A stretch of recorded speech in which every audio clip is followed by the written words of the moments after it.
to get to on Monday the 18th. And we have left them to the end because the people that wrote these questions, you can probably find them on your Patreon page if you want. I'll read them just the same. So the first one is from Nick. And he says, I hear a lot of terms used, such as the Four Noble Truths, 10 Fetters, Awakening, Enlightenment, Nibbana, and so on, many explaining their own interpretations of what they mean. I could say intellectually, I have a vague understanding of what these terms and interpretations are pointing to. However, the more shadow and parts work I do, that's a nice turn of phrase, the more I realize that I don't actually know much at all. It's as though these terms and interpretations are becoming so distant. This distancing seems strongly linked with the slightly better embodiment, as though I cannot yet reference them fully to my current felt experience of reality. So leading on from this, the questions below might have already been answered before. However, I'm curious as to their answers from a more embodied perspective. Now,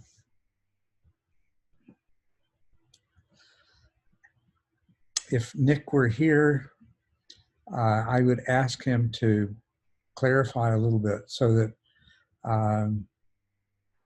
I was very clear on what he meant when he said embodied. So I can only speak from my interpretation of that. I would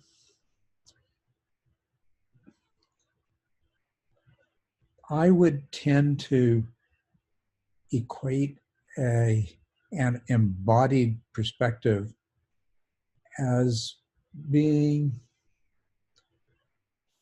a perspective of being quite fully present.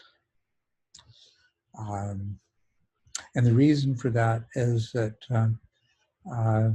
the opposite of embodied, disembodied, would seem to me to be lost in abstract thought, more intellectual than experiential. An embodied perspective is a very experiential perspective. I feel myself. I feel my body. I feel gravity. I feel the air around me. I hear sounds. I see. I smell. I taste. It's a kind of presence that is very experiential and doesn't actually lend itself well to intellectual abstractions. So on the basis of that, Nick, I'm going to answer your question from the perspective, and I do get the sense from the rest of what you say that this is what you're asking. What is it that these terms refer to in an experiential sense rather than in an intellectually defined sense? And you've said that you notice that many different people have their own interpretations of what they mean. So you're not asking for another interpretation, which is really good. You're asking, what do they feel like? So let's look at the ones you've brought up here. Can you clearly define or redefine your present understanding of awakening from a more embodied perspective? What actually is it and how does it feel? What are its benefits? Well,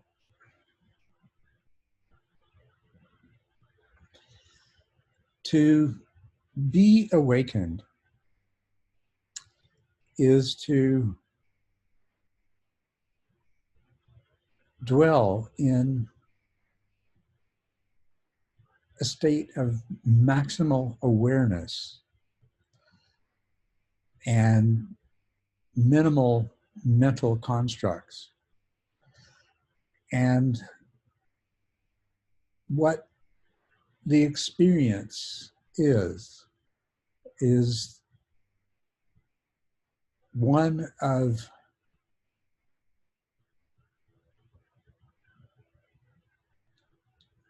the wholeness of everything, and our senses, and here I will include the mind sense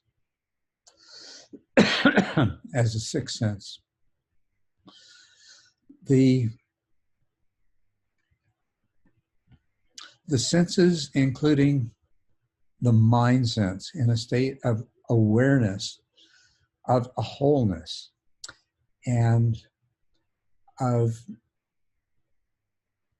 the experience of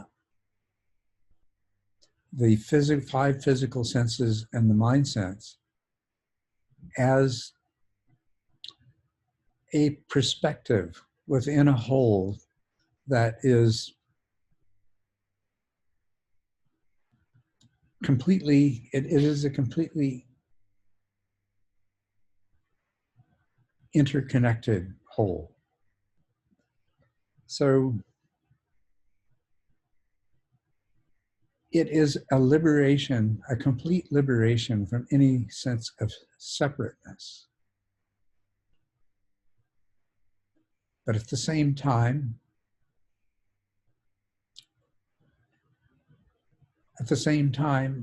it represents a unique perspective. And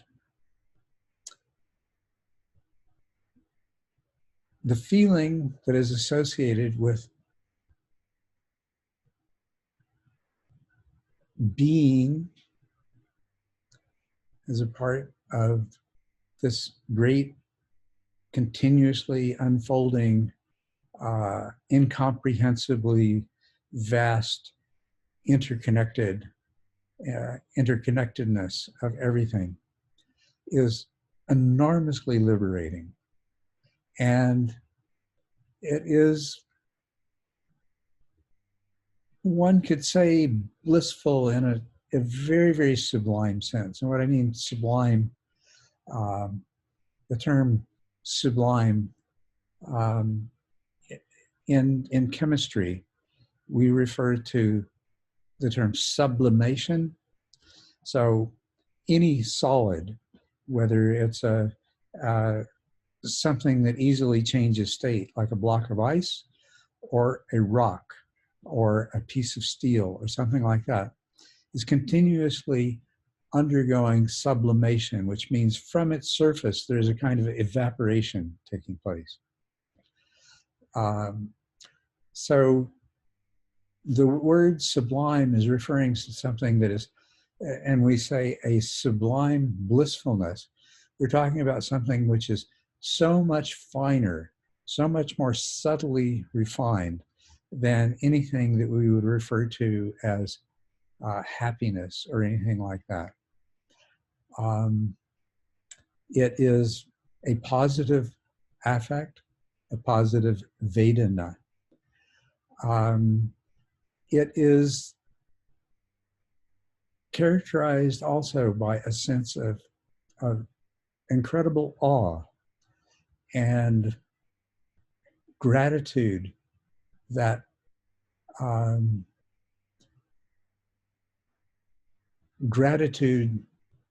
this awareness is happening. There's no sense of ownership of this awareness. It is inherent within this awareness that this awareness belongs to the whole of suchness, but that there is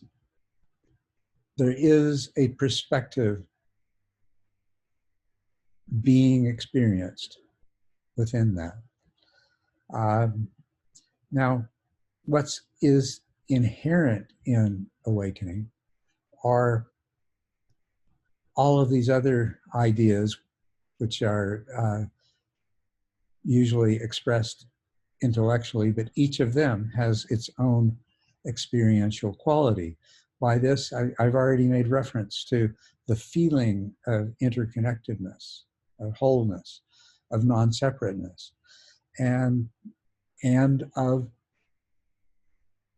a sort of continuous flow within that. So what we're talking about there are the experiential manifestations of what are referred to as interconnectedness, impermanent change, that everything is continuously changing, everything is interconnected. There is the wholeness, this holistic wholeness of it, that there is no separateness, that there is nothing corresponding to an I, and there is no suffering to it. So all of these things, including the emptiness, the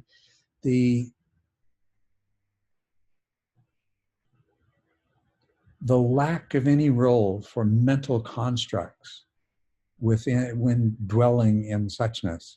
This is what it is like to be awakened.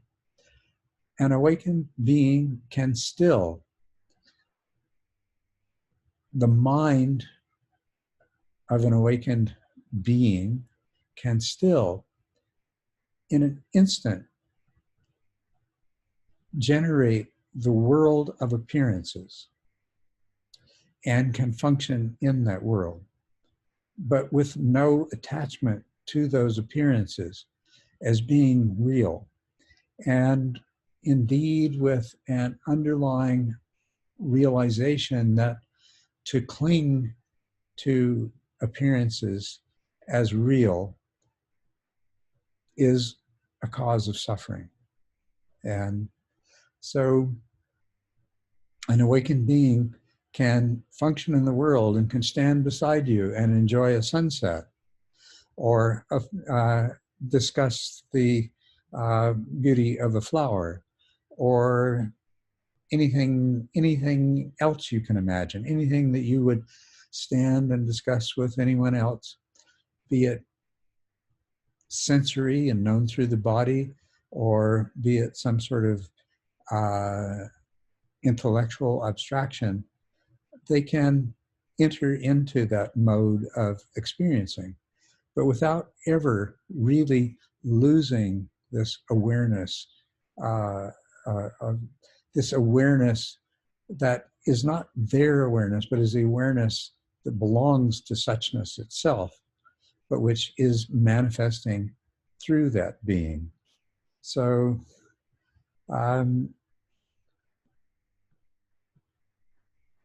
that's about the best I can do to describe it. And you can understand why most descriptions are either rather dry intellectualizations, or even more commonly, they are what are called apophatic, in terms of it's a description based on, well, it's not this, and it's not that, and it's not this other thing, nor is it this, nor is it that, and so forth. So that most descriptions of awakening are in terms of what it's not, because it is very difficult to put into words what it is like to be awakened, because words and anything that they refer to they belong to the world of appearances, not to the nature of suchness. Now, one of the things that I think I'm discovering and beginning to appreciate is that a truly awakened being also sees and feels in an embodied way the world of appearances as being a manifestation of suchness. And therefore, what I've just described, this experience of seeming to move from dwelling in suchness to allowing the mind to generate the world of appearances, is something that I believe a higher level of awakening transcends that. And the world of appearances then becomes fully integrated within the totality of suchness. Now here, I'm speculating. I have very good grounds for these speculations, but I want you to know that what I have just said is a speculation. But I hope I've answered your questions about, I've answered them from a more immediately experiential perspective, which is, I think, what you mean by an embodied perspective. What it is, what it feels like. And of course, implied in that, I think, are its benefits. So your next question is, how does this term awakening compare to the term nibbana, preferably from a Theravadin perspective? Again, from a more embodied perspective. The last question might already get answered from the above questions. If not, then okay, you're talking about the last question. Okay, the last question in the series, not the preceding one. Good, I'm clear. Okay, so back to, how does this term awakening compare to the term nibbana? Well, if we look at nibbana, and as you say, there are so many different ways people have of understanding and interpreting this term. And so I am going to have to begin by speaking about it at that level. The word is the word that, if in the time of the Buddha, somebody were talking about what we would say in English were the extinguishing of a flame of a candle, or the blowing out of a flame. This is what the word nibbana, how the word nibbana would have been used in that day and time. And so we have to look at, what is it that is being extinguished? And if we look at the different ways the Buddha referred to or used this word, he referred to an extinguishing of craving and an extinguishing of suffering. And suffering, as you know, or I hopefully know and understand, suffering is the result of craving. In a sense, they really are the same thing, because craving is a resistance to what is. It's wanting something, wanting things to be different. Craving as aversion is wanting something not to be that is. And craving as desire is wanting something to be that is not, or else to be able to hold on to something that is, which is impossible because everything changes. So craving is resistance to what is, which another way of saying is it's a dissatisfaction with what is. And what is suffering but dissatisfaction? As a matter of fact, dissatisfaction or unsatisfactoriness is the translation of dukkha. So when we talk about the nibbana of the extinction or blowing out, extinguishing or blowing out of suffering and craving, now we're talking about a way of being in which the mind of the experiencer of nirvana is, here we get into some, words and concepts are inadequate. But anyway, I have to use the word experiencer to represent. Anyway, the experience of being free from all suffering and dissatisfaction and the causes of suffering and dissatisfaction is one of the ways that the Buddha referred to, one of the things that the Buddha referred to as nibbana. So when we see the Buddha or an awakened person walking through the world, speaking to people, performing various kinds of bodily activities, and they are free from suffering and the causes of suffering, then they are in that particular nibbana. They are in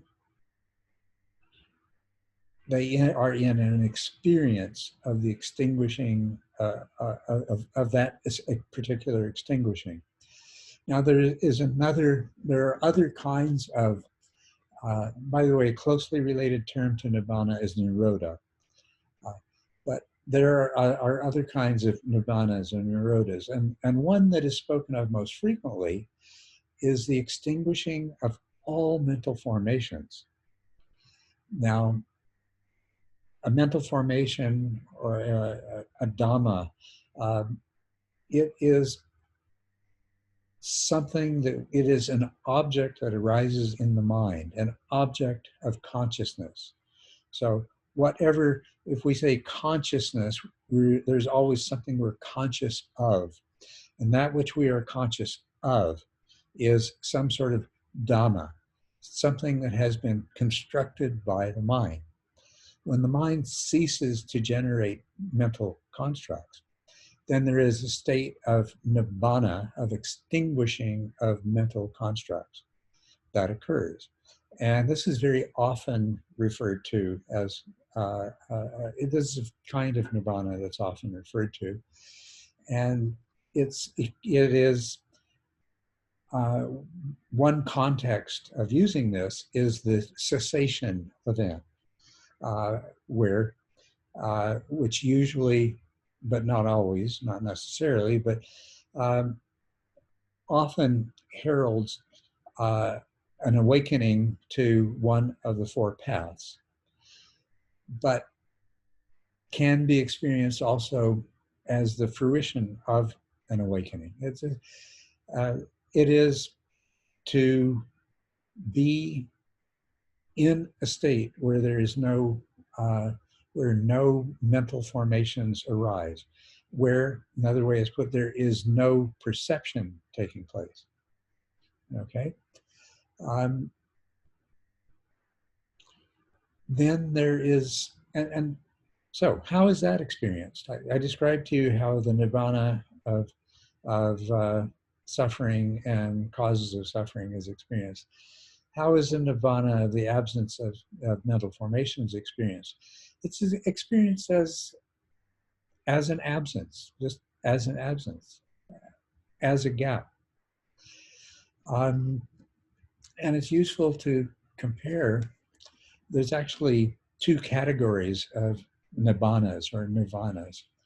I'm not sure whether this derives from the Buddha directly or subsequent discussions, but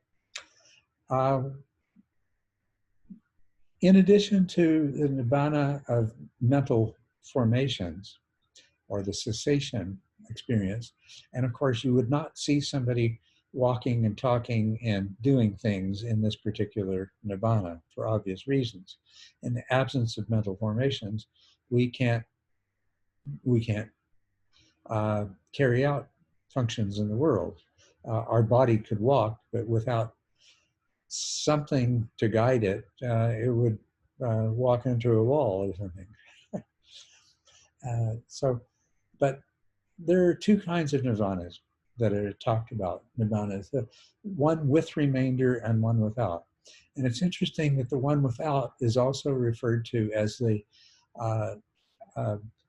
the extinguishing not only of perception, but of feeling. And it occurs under two circumstances. One is with the death of the body. With the death of the body, there is the extinguishing of feeling, and perception that is called the nirvana without remainder.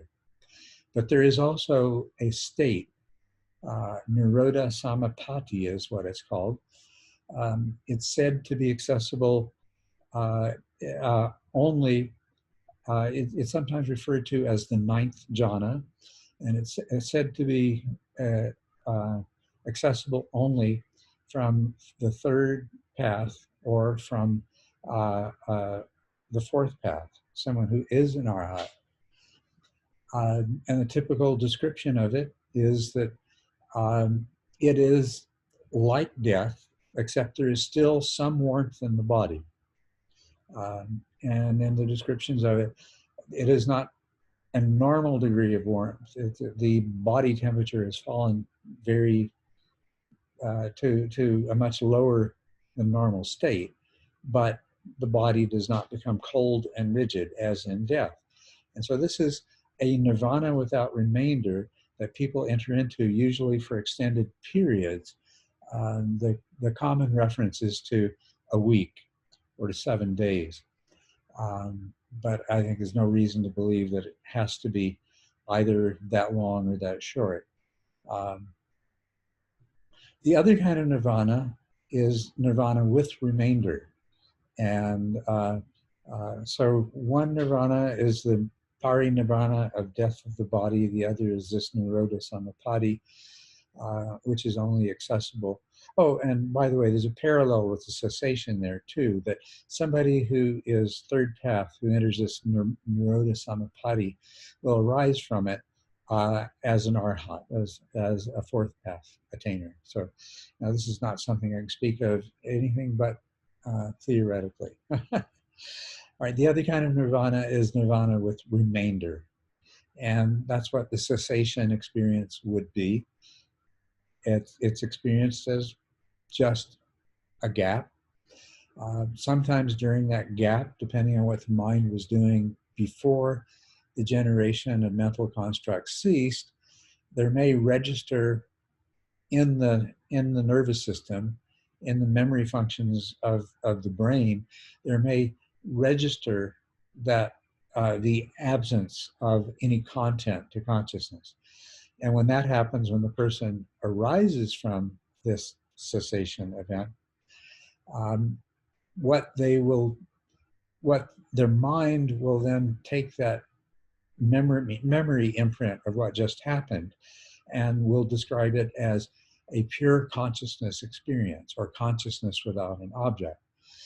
But that is a nirvana with remainder as compared to the nirvana without remainder, and likewise the nirvana of the cessation of suffering and of craving, which is the so we have a variety of different nirvanas here, and what I can say about all except the nirvana of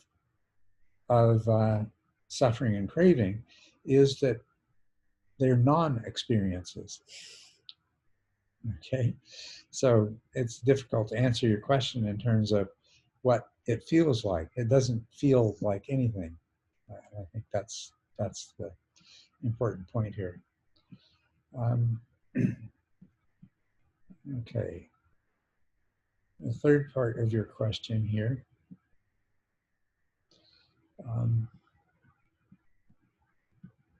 Once nibbana is reached and the practitioner rests in the state more permanently, does that mean there is no more shadow work remaining, and that everything is known, seen, and integrated, such that we will not fall victim to our shadow parts influencing how we create and express in this world via thought, gesture, and physical health and well-being, and so on?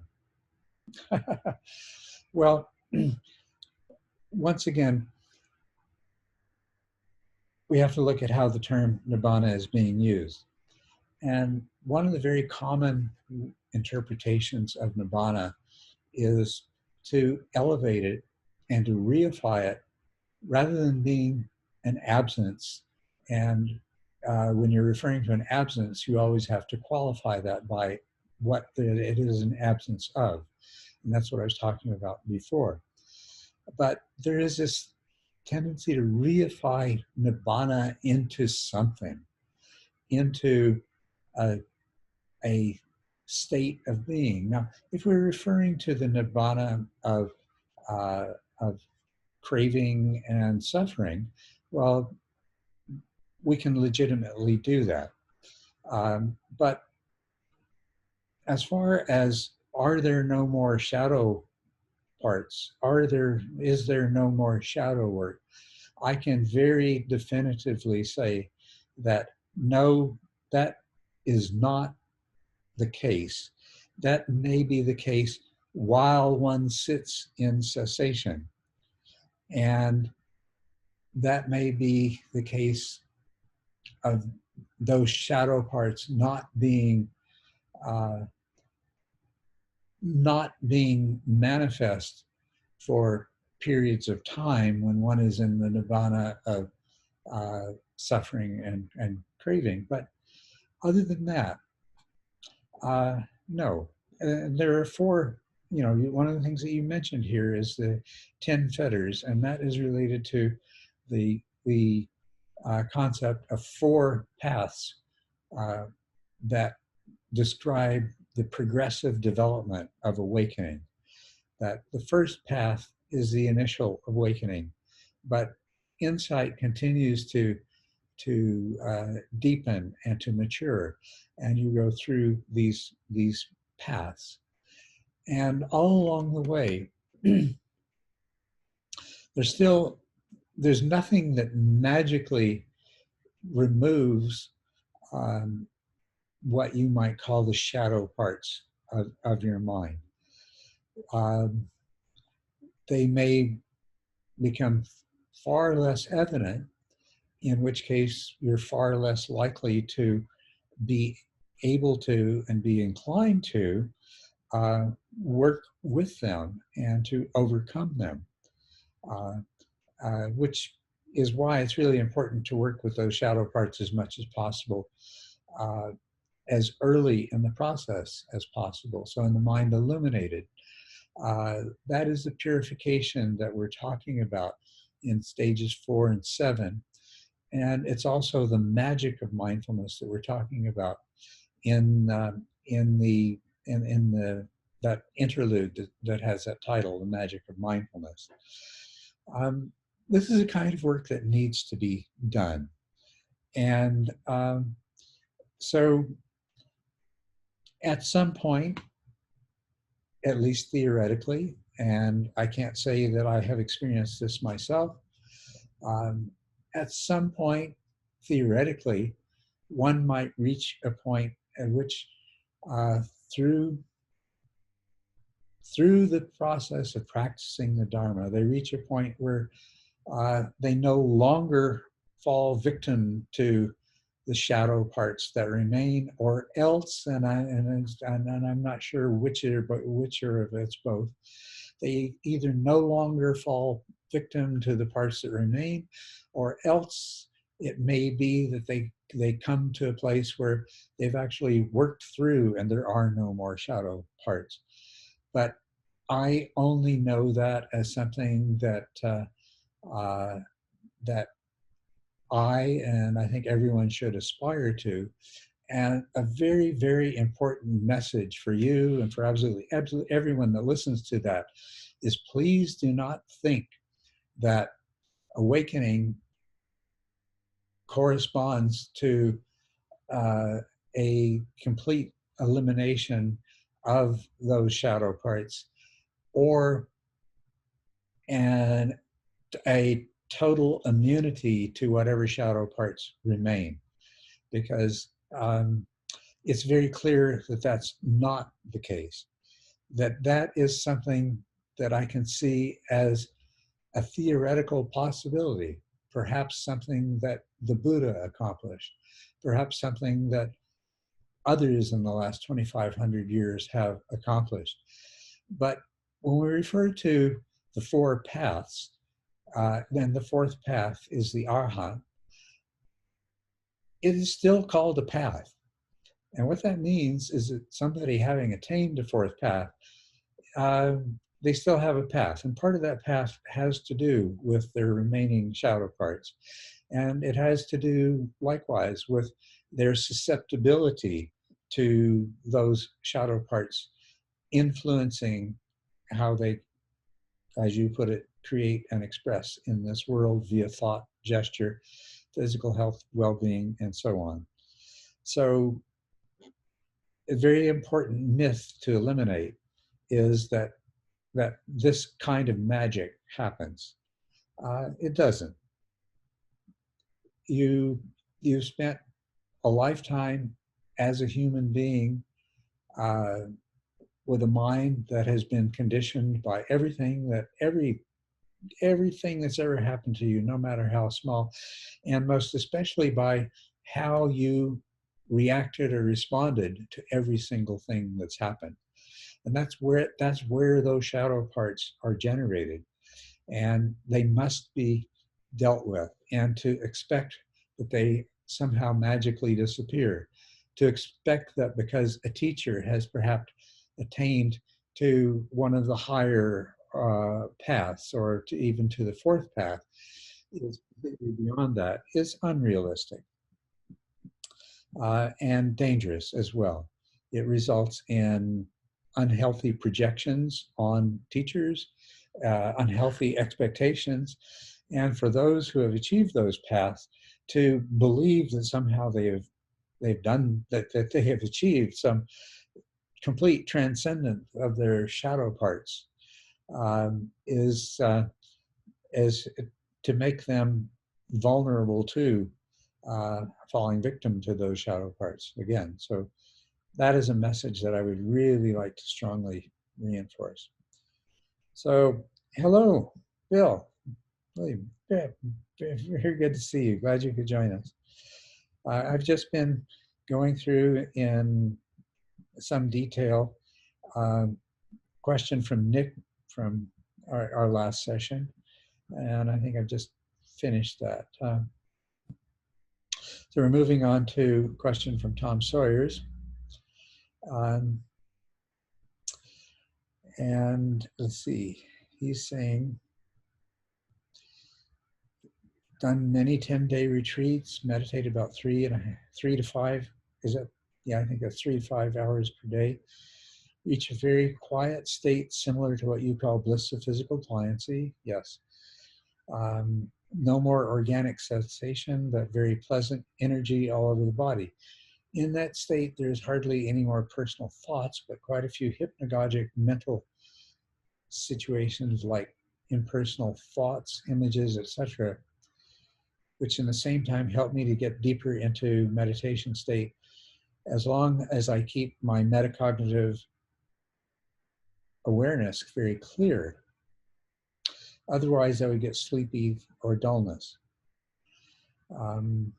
You do not mention hypnagogia in your book, but those hypnagogia are always present in my meditations. And as I said, very helpful to reach that bliss state. I use hypnagogia to get into, I'm going to leave that aside for a moment. Tom, I'm very concerned when somebody speaks in the way that you're writing.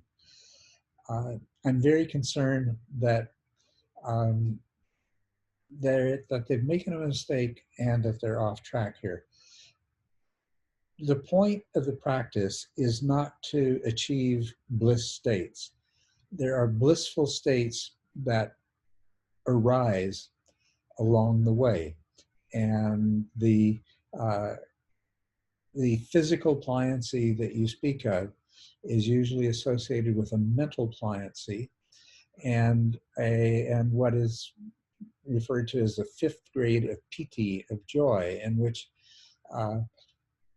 after its initial noisy energeticness becomes a what could probably be described as a blissful kind of state.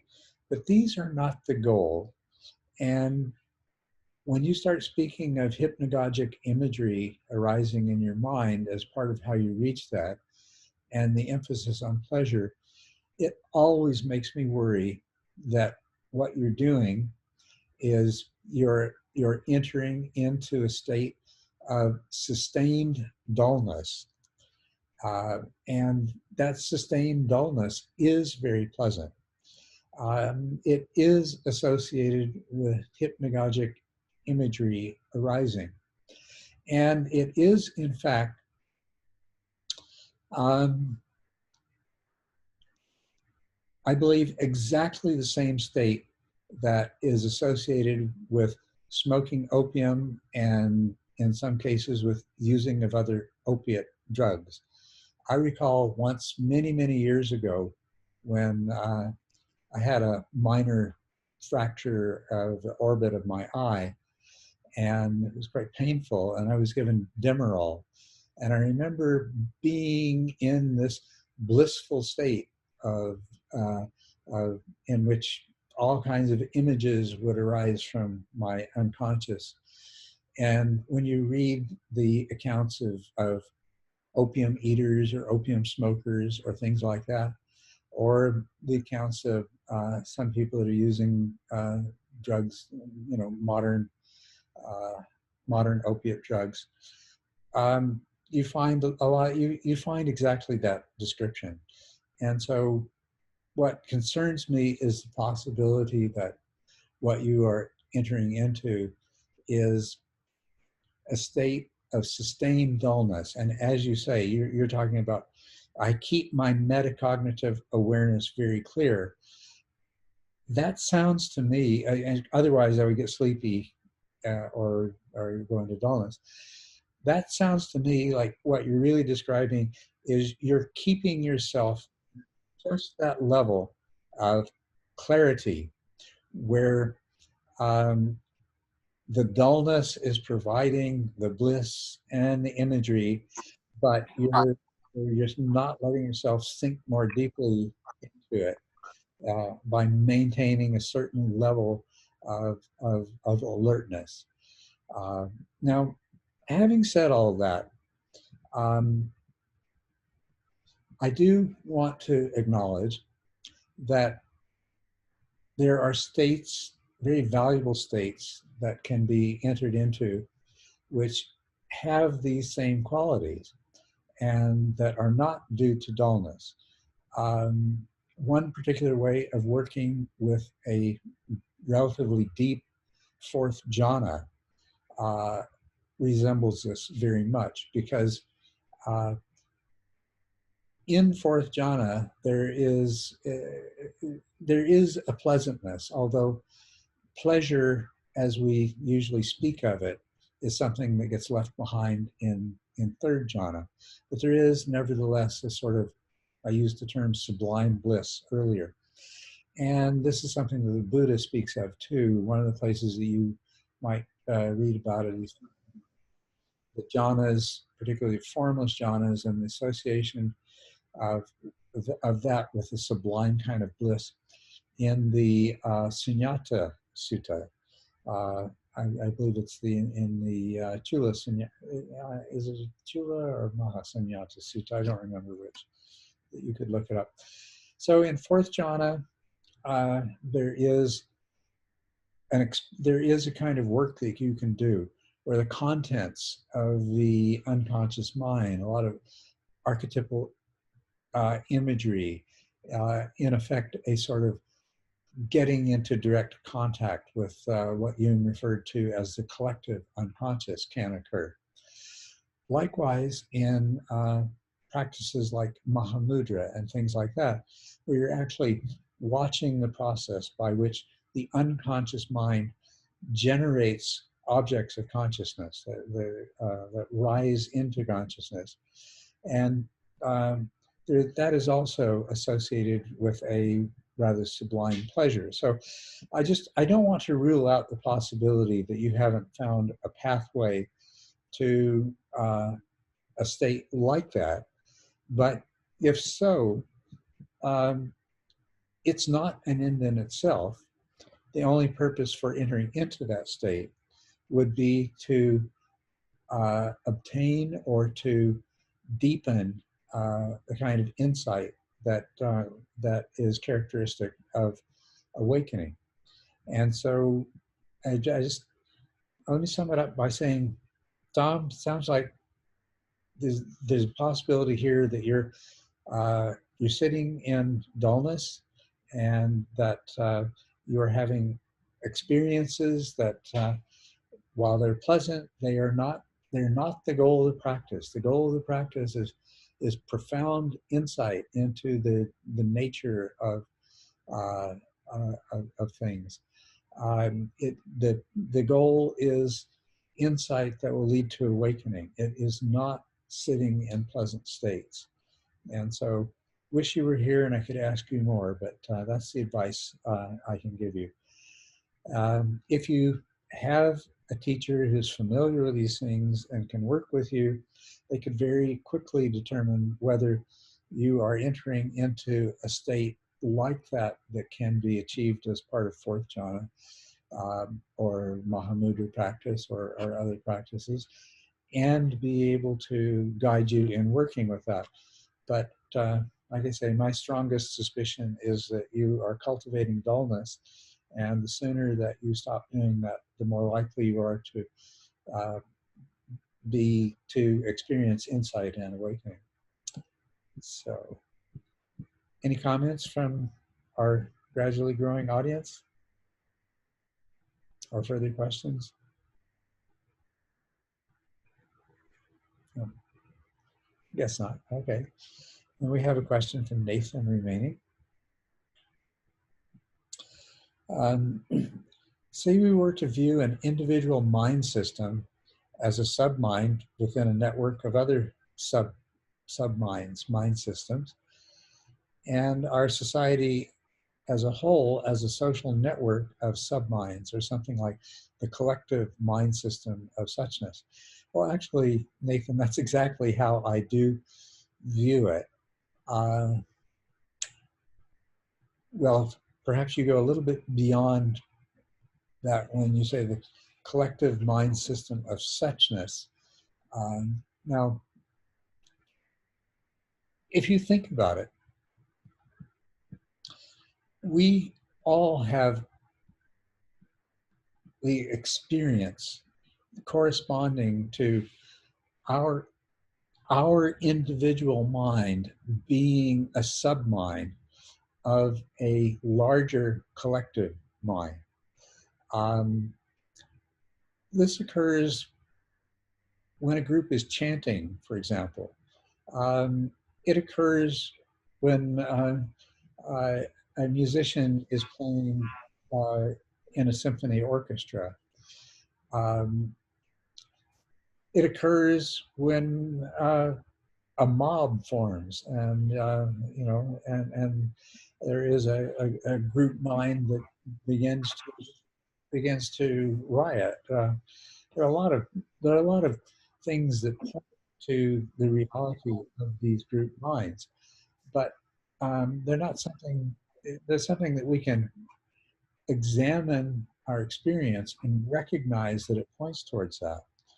But do we experience ourselves directly as a submind, as a part of a larger mind system? Very rarely. Someone with a very high degree of very well developed awareness and faculties of attention as well, used what we call vipassana, would be able to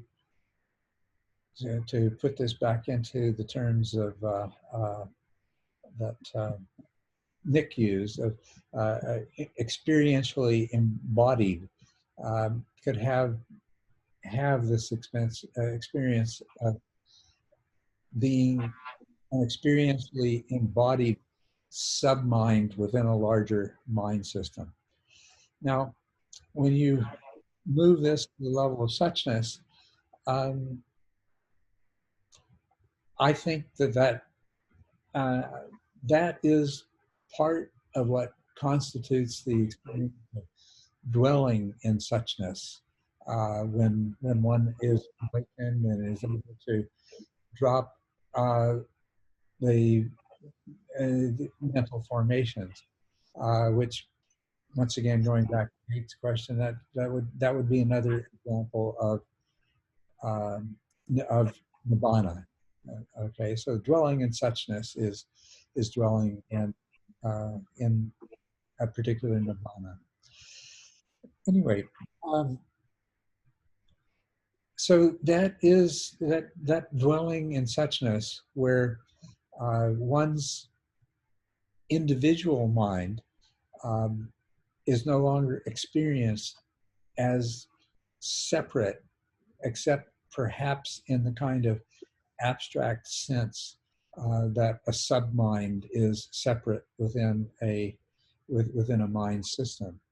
So I agree with you there, and um, I think when I look at the universe as we know it, it seems to be evolving it seems to have a directionality to the way it evolves through time, beginning with a big bang, pure energy coalescing into matter and energy and forming the universe as we know it, including planets like ours that sustain living organisms with minds and so on and so forth. And looking at how life has evolved and even looking how human culture has evolved, there's a distinct directionality present in that. And so if we were to try to take whatever this thing is greater than our ability of our mind to encompass and translate it into terms that we could understand, you know, I feel really comfortable saying that the collective mind system of suchness is what is manifesting when we look from a spatial and temporal point of view at that's what's happening in the universe and in human societies at every level between the two, as a reflection of a collective mind system of suchness. Now, here I'm getting into a realm of metaphysics, and it's personal, it's meaningful. I'm happy to share it with you, but it's not part of traditional Dharma. So, but you have a very interesting proposal here that follows, and that's where you say, um, do you think it would be possible using science, cybernetics, cognitive psychology, and or any other relevant field of study to develop multimedia, online plus offline social network platform? Uh, and yeah, thank you for the reference to TMI in my new books. For actualizing the intention underlying such a platform to replicate the functions of mindfulness and clear comprehension on the path, on a scale that might awaken the collective mind system as a whole. Well, I think from the point of view of the particular metaphysic that I just expressed, I would say that's exactly what we're engaged in. As each of us as an individual pursues our own awakening, it is a contribution to well, at the very least, the awakening of all sentient beings, right? Which is the uh, expressed objective from the Mahayana point of view. Uh, and that, and this, I'm really comfortable with this, that this is really what we're doing. So the point of your own awakening is that as each individual awakens, it brings the totality of sentient hesitate to use the word consciousness, but I will, a sentient consciousness towards awakening. So I think that's what we're actually engaged in. Now, as for your other suggestions, making use of all kinds of technology, I think that's also what is happening right now. There's a lot of that going on in different places in the world.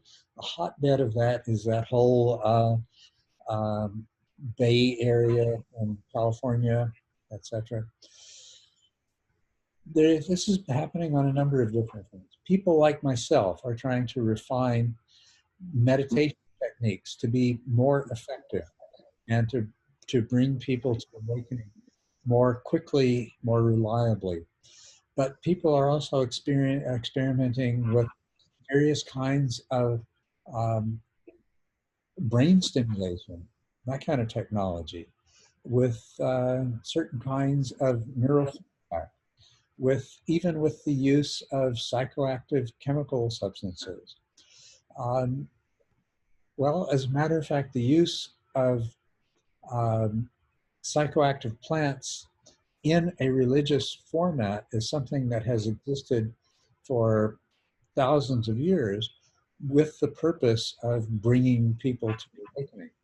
Now, what I feel is that we live in an incredible time, a credible time where, because of the internet, because because the wisdom systems of all these different cultures are available to individuals like you and I, we can take that wisdom that has been developed in geographically and culturally isolated locations, we can bring it all together and come up with more powerful practices for bringing about awakening.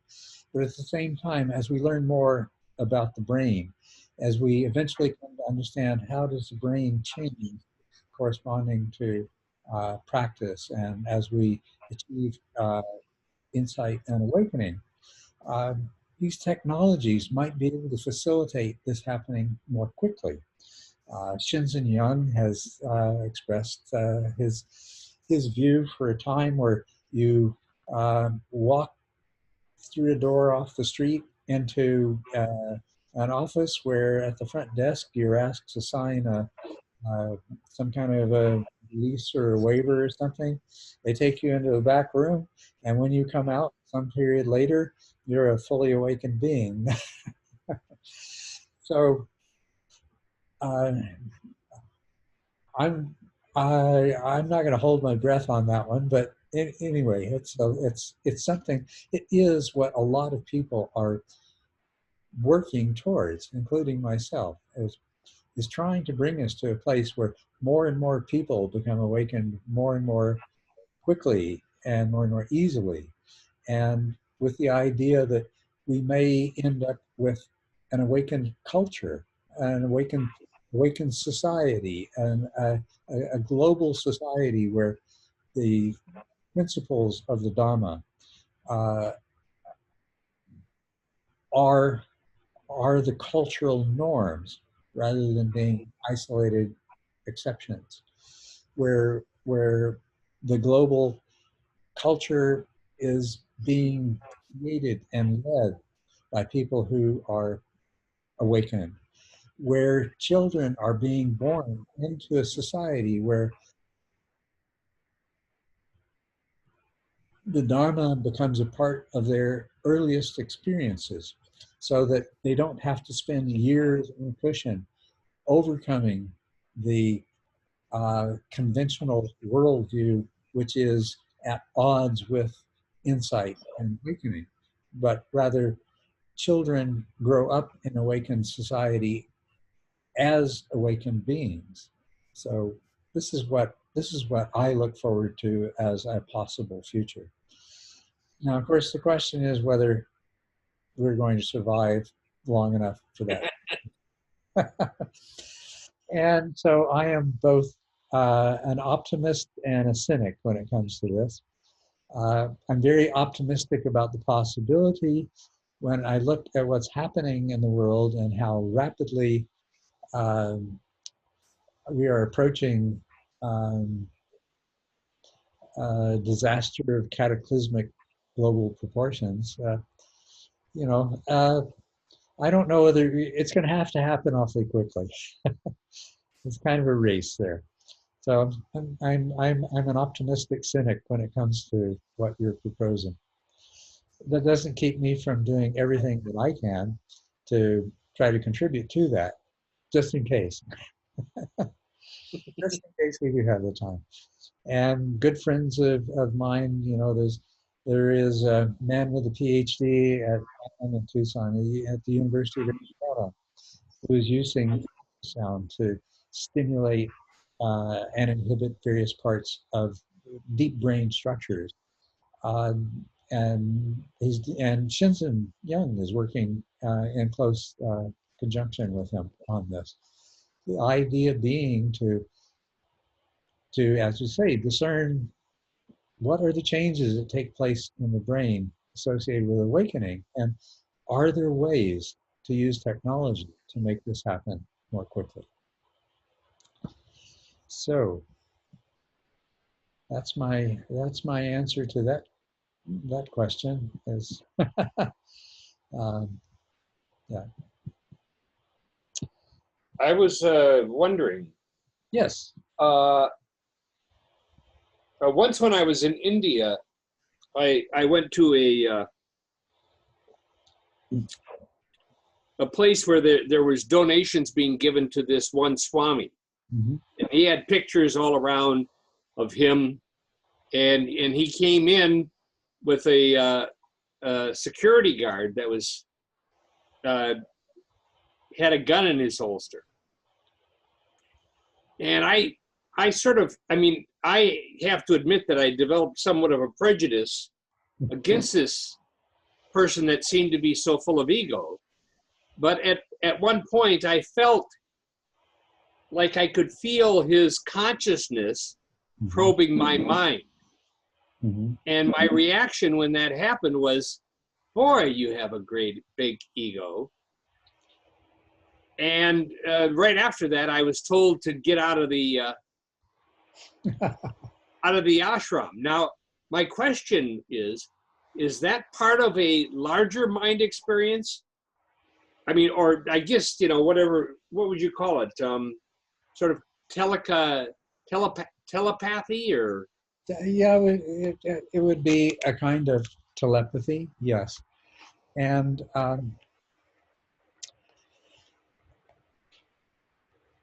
I would say this is, you've heard me say this before, Bill, that our individual minds are, they're really far more porous than we tend to believe. And perhaps the largest function of an individual mind is to block out information from other minds, so that, you know, we can take care of ourselves as individual organisms. And I kind of make a joke of it, so that when we walk out the door in the morning, we know where to go to work. We don't go to our next door neighbor's job. But our minds are all connected. Everything is interconnected, and there, you know, I do believe that it is possible, and that it has happened. It does happen, and probably happens more often than most of us scientifically oriented people would like to think. That there are ways, and that people do succeed in tapping into the mental activity of others. That is indeed one of the siddhis, knowing the minds of others, and it can be developed. In the case of somebody that you're talking about, I would say this is somebody who sounds like they've developed that particular siddhi, but it doesn't sound like they have much in the way of insight or awakening. They've just developed the siddhi of being able to sense that Western fellow over there thinks I'm egotistical, and he might do or say something that would might cause somebody else in my audience to lose faith in me. So I better get him out of the room. It was an interesting place because it was all surrounded by people that were counting cash at these little desks, in a typical sort of Marwari situation. But Wow. I was just trying to connect it to this idea of a universal mind or a collective social mind. I guess what you can see really develop in mobs, Yes. you Yes. know, and as you taught us before, how almost all emotions, but especially negative emotions, are really infectious. Yes. And I mean, I think you even put it in terms of that when somebody has a negative emotion, they go around searching for people who will share it with them. That's right. Yes, they do. And actually, uh, and there's a variation on that that Eckhart Tolle often speaks of, that when somebody is suffering, that what Eckhart refers to as their pain body is looking to go around and activate the pain bodies of other people too. That is a very real phenomenon, and it's something that is pretty self-evident if you just look around you. With pain, with negative emotions, things like that. Sometimes you can see it. Well, we do see it with joy. We do the same thing with joy, and I'm sure almost everyone, at least I would hope everyone, has had at least one experience of being in the presence of somebody who just brought out their positive side, their joyful side, that helped them to experience the present moment in its most beautiful and wondrous way.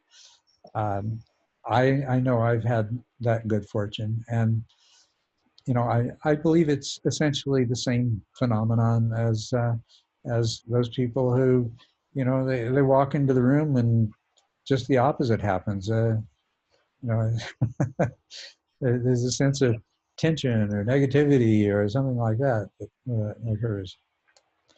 I've always wondered what it would be like to walk into a room where our current president was present. Oh, full of suffering. That's what I would expect. Yes, that's what I see when I see him. Is I just see a really a suffering being. Yes, and one who has no hesitation to spread his suffering beyond himself. Yeah. The infectiousness of emotions, I think you can even see on something like Facebook. It's a good. Yes, that's right. It's not limited to people being in contact with each other. I mean, that's the interesting thing about mind is that it doesn't seem to be subject to these kind of spatial limitations. There's an interesting thing about psi research, PSI, research into psychic phenomena, is there's been an awful lot of it done. And it very consistently produces, or demonstrates a statistically significant effect. You can find people who are sensitive and who can, and it's just barely statistically significant, but there's a statistically significant correlation between what these sensitives say that they can have knowledge of, uh, uh, or communicate with beings on the other side of the world, or there is the common experience of someone who knows just before they get a phone call from a relative that lives a distance away, or um, people that are overcome by a sense of dread and find out later that someone they really care about died on the other side of the world just when they had that feeling. So there's more than enough evidence that this interconnectedness of of the causal interconnectedness of everything is reflected in an interconnectedness of mind. And of course, from my point of view, being very much a non-dualist, that mind and matter are, there's no such thing as mind, there's no such thing as matter, there's something, some other stuff that looks like mind from the inside and it looks like matter from the outside, but it's the same stuff. So when we study the material universe and we see how totally interconnected everything is in the physical universe, if mind is really the same stuff as the matter that we're studying in this way, then mind must exhibit that same degree of interconnectedness that we're able to see in the physical universe, because it's the same stuff.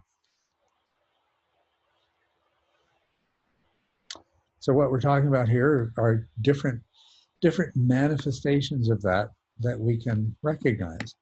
And I kind of think of it in terms of uh, like so many things, like why do we have a sense of self?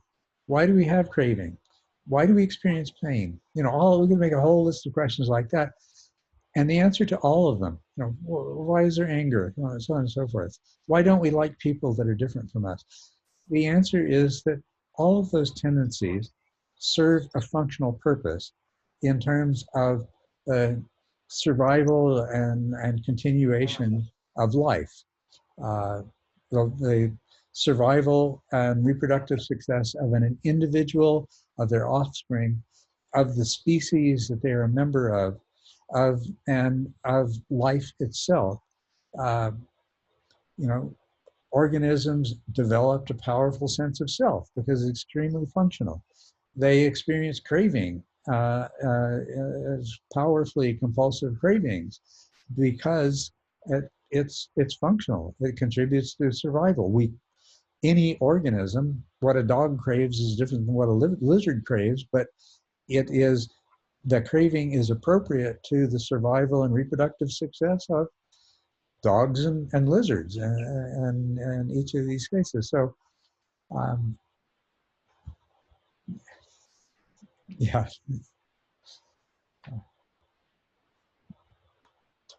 we're trying to transcend biological evolution here using our minds. And one of the things that we experience is a kind of interconnectedness of mind, and we become more sensitive to that. I'm not so sure, but what perhaps some other species experience this even more than we do. If you uh, if you look at a flock of birds and you know, or a school of fish, and it's amazing. You know, you couldn't you well when the Olympics was in China, we all got to see just how incredibly well coordinated very large numbers of people could do in the dancers that I don't know if you saw the opening ceremonies of the Olympics in China, but God, it was incredible what they did. They did that through training, but I'm sure that somehow they had to be tapping into some of the same ability that we see in those large flocks of, what is it, starlings that move in such incredibly coordinated ways. So many different birds and so many fishes. Yes. The schooling activity, and yes, all of them. and the way they respond to each other to form this, and even their internal desire to form those groups. Right. I mean, whatever the programming is there. Right. Yeah. I mean, that is amazing. I was I mean, two analogies of that, or two ways of talking about that, was one, the idea that mind or mental activity is an emergent property, Mm-hmm. a top life that just ends up having its different rules, as life is an emergent property Mm-hmm. upon which chemistry Yes. and it ends up having its own rules. And the other reference was the where you, I think, talked about consciousness Mm-hmm.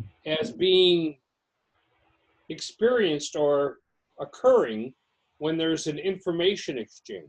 Yes. Yes. Right. Yes.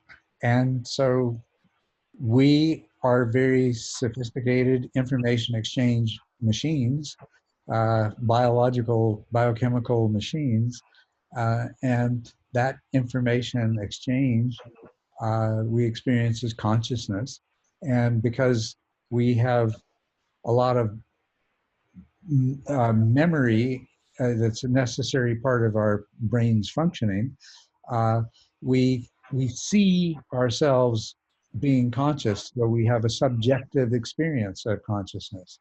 There's something that it is like to be Bill Wallen. There's something it's like to be Culadasa. There's something it's like to be Alex.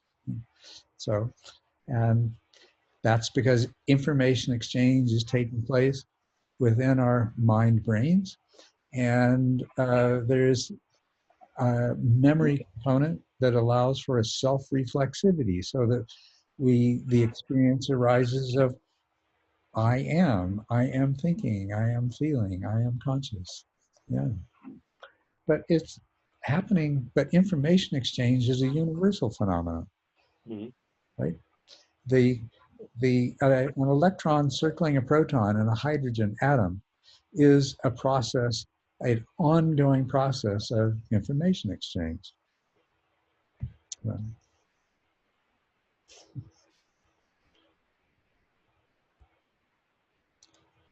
I am positive, you are negative. Let's circle each other. Although that's kind of an outdated view of the atom and electron, but that's beside the point. So, anything else? Anything else that we might talk about, or we've done the questions that we set out to do.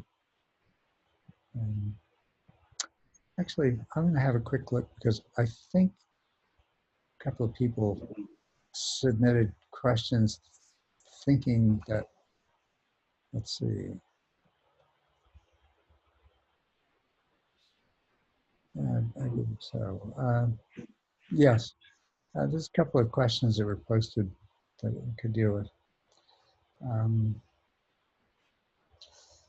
Harpreet Dev asks, this is really interesting in terms of what we've just been talking about. Does our practice in samatha and or vipassana get carried to the next life? Do we take rebirth with the same level of progress that we died? So I'm going to sidestep, Harpreet, I'm going to sidestep this issue of rebirth as reincarnation and go more directly to this. Let's say you practice intensely in your life and you develop samatha and vipassana, but not only do you develop samatha and vipassana, but you attain insight or perhaps awakening. Um, does the samatha skill and the vipassana skill that you develop, does it go out of existence? Does it just blink off like a light when at the end of your life? If you've achieved some degree of insight and awakening, does that just disappear when we die? Well, this is one of the questions that the Buddha was always avoiding answering, and so I'm not following in his example by answering it. But from my point of view, and this is exactly the kind of thing that we're talking about here previously, that to the degree that you develop skill in samatha practice, in the future, it's going to be a little bit easier for others to master samatha. And there may be particular others who are in sort of a closer resonance with your mind, and they will benefit more from the skill in samatha that you develop. That whatever insight and awakening that you were able to develop in the course of your lifetime, when you die, it contributes to the insight and awakening of other beings in a very similar way to that. And so that's how I would answer your question, is that whatever thing, whatever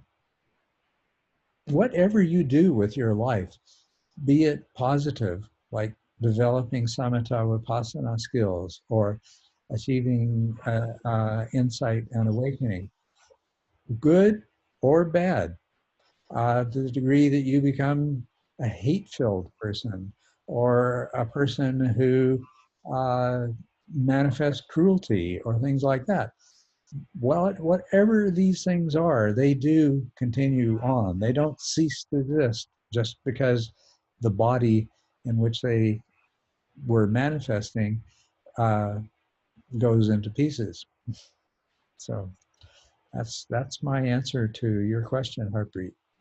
Um, so if you'd like to imagine that maybe, let's say you become a stream enterer, and that some infant is born, some child grows, and somehow their mind becomes particularly attuned to, let's just call them energetic frequencies, similar to what yours was before you died, then why wouldn't they? In the same way that a string tuned to just the right frequency, if there is a source of sound of that same frequency, that string will begin to vibrate and make the sound at that same frequency. If you were a stream entrant and there is another mind that becomes attuned, I mean, that that degree of insight and awakening that you develop is still there waiting for others that can resonate at that same frequency, and it will make it that much easier for that being to become a stream entrant. If you want to think of that as being a reincarnation of yourself, I don't mind, but there's also some problems with that. But yeah, there's one other question, and let's see if it's appropriate to deal with that.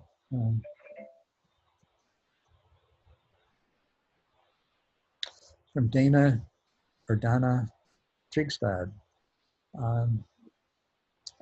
When I experience the breath with the body, I can find subtle sensations in any body part with enough diligence. This is expected. However, I find that I can internally draw energy through any body part, and this relays a very tangible feeling. It is as though I'm sucking energy through my nadis. The feeling is like air wishing through a wind tunnel, very much a suction feeling, as if you were drawing water into a syringe. It is quite pronounced, and I can produce the feeling on command through my whole body, or specifically through any part of my body. I'm wondering what I'm doing here, and and should I be doing it? What I would say, Donna, is that I would highly recommend that you learn something about various kinds of energy practices, Kundalini, Tai Chi, Qigong, anything like that. It sounds like you have a natural propensity to this. And I think that unfortunately, this is underemphasized in Buddhist training, is working with these energies. I have reason to believe, people I've talked to, things that I've heard and read and so forth, that working with these energies can be extremely powerful, and can contribute to what in a Buddhist framework we call insight and awakening. So I didn't mention that earlier, but that is part of the menu of things that I encourage. I encourage people doing traditional Buddhist practices to explore these bodily energy phenomena much more deeply. I think there is so much more uh, to that, and so many ways that that could be used.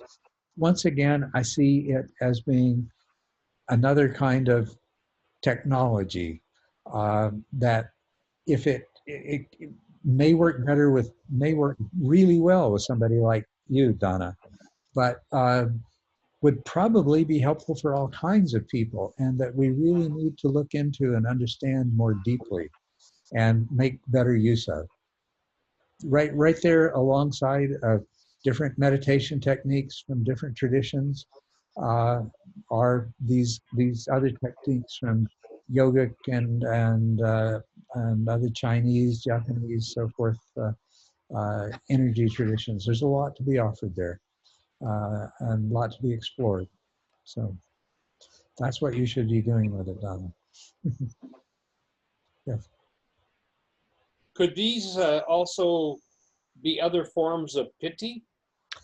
Well, that's what he's talking about is piti, but what I'm suggesting is that piti is a manifestation of that same energy that is called kundalini and chi and inner winds and everything else. Mm-hmm. And so in this, in my treatment of it in TMI, it's kind of the Theravadin approach, which says, okay, this happens, you feel this energy and stuff, but it's just something that happens along the way. Don't get caught up in it. And I no longer feel that way. I feel like this is really important for for most of us. Maybe as far as we're going to go with it is we're going to experience it as piti. It is going to mature into full-blown joy. That is going to, in turn, transform into tranquility and equanimity of fully developed samatha. But for some people, and maybe potentially for all people, these are energies. Well, we call them energies for lack of a better word, but these are these are something that can be used, that have been used for as means of spiritual development. And so, yes, it is PT. By just the way we sort of casually treat it as something that comes, you put up with it, might be pleasant, sometimes it's unpleasant, but eventually we move beyond it. Um, I think a much more mature approach to this would be to understand more clearly what it is and perhaps be using it all the way along rather than waiting for it to spontaneously occur as a result of unification of the mind. In other words, if it arises as a result of unification of the mind, why couldn't it be cultivated in other ways and therefore contribute to the unification of the mind? Reasonable question.